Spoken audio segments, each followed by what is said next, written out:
UFC 294, October the 21st, the Etihad Arena in Abu Dhabi. Likely the most anticipated card of this year, where Islam Makhachev was set to face Charles Oliveira and Khamzat Chimaev makes his return against Paulo Costa at middleweight. However, both the Brazilians pulled out due to injuries, and the two all-time greats, Alex Volkanovski and Kamaru Usman, step in on only 11 days' notice.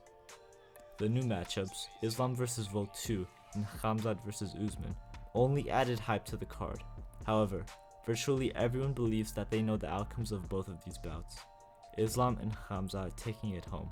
And logically, these picks do make sense, considering the both of them have been training to fight for months, while Volk and Usman are supposedly coming off of the couch with only a week to prepare. Personally, I do side with the betting odds in believing that Islam Makhachev will come out victorious this Saturday, but on the contrary, I have an intuition that Kamaru Usman is going to overwhelm and possibly knock out Khamzat Chimaev. Islam Makhachev will likely finish Alex Volkanovski at UFC 294 by TKO, and his massive size advantage will largely aid him. The period between the weigh-ins and the fight matter massively for somebody who cuts a large amount of weight like Islam Makhachev. This is because draining oneself down upwards of 40 pounds to make a certain weight massively dehydrates their body, and Islam, who does this before every fight, needs all the time he can get to rehydrate and fill back up. However, when Makhachev fought Volkanovski the first time in February, he had a much shorter period to rehydrate than he is used to, due to the Perth Athletic Commission's policy. This was massively advantageous for Volkanovski, as Islam wasn't as filled out and big as he usually would be, mitigating the size disparity between the pair. However, this fight isn't taking place in Perth, it's going down in Abu Dhabi, and in Abu Dhabi, the period to rehydrate is even longer than in almost any other location the UFC goes to. Islam being less trained than he was the first time around will not only give him a massive size and strength advantage, but it will also improve his chin and his cardiovascular ability. So the chances of him getting gassed out and knocked down in the 5th round like he did in their first fight will be much lower. Furthermore, Alex Volkanovski is going to come into the fight smaller than he did in February due to the lack of time to prepare for the fight. Volkanovski had months to gain weight for his first fight against Islam, as he was moving up 10 pounds a weight class and fighting one of the biggest guys in said weight class. Since then, Volkanovski fought once at his original weight class and started training for his second bout. In this time period, he likely lost a good amount of bulk. Only having known the fight was happening 11 days before, he would not have the ample time to gain weight for the bout, leaving him not only undersized for the larger weight class, but also for a massive fighter in Islam Makhachev. All in all, Islam will be even larger and less drained than he was in February, while Volkanovski will be smaller and weaker. And when you fight a guy who likes to grapple and clinch, that is not good news at all. Islam Makhachev is going to set the pace of the fight early, and Volkanovski will not be able to keep up. Islam was finding lots of success with the striking against Volkanovski in their first fight, but besides dropping him to one knee, he never really showed any threat of KOing Volk until the 5th round. This is when Islam began clinching with Volkanovski and landing flush knees to the head. He only landed a couple, but every time he did, Volk was uncomfortable. It was absolutely clear that Volk was getting seriously hurt every time they landed, and he couldn't adjust to them at all. His short stature makes it very easy for Islam to stuff his knee into Volk's face in the clinch. I believe if Islam employed this technique earlier in the fight rather than in the final round, he would have massively turned the tide of the first couple of close rounds, and possibly would have knocked him out.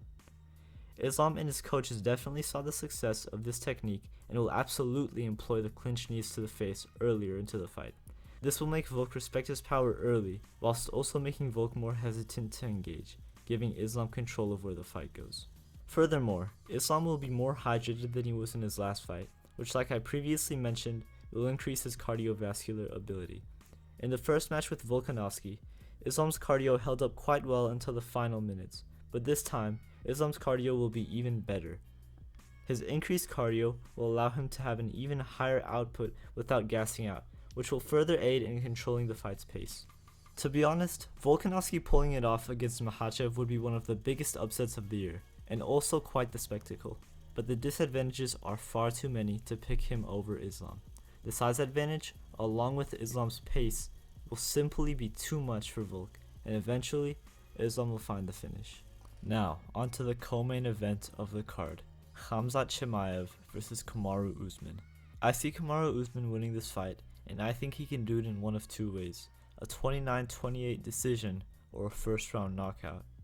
It's no secret that Khamzat Chimaev's pressure is unmatched by most, and if he begins to get into his flow on the feet, he could start to walk down Kamaru Usman.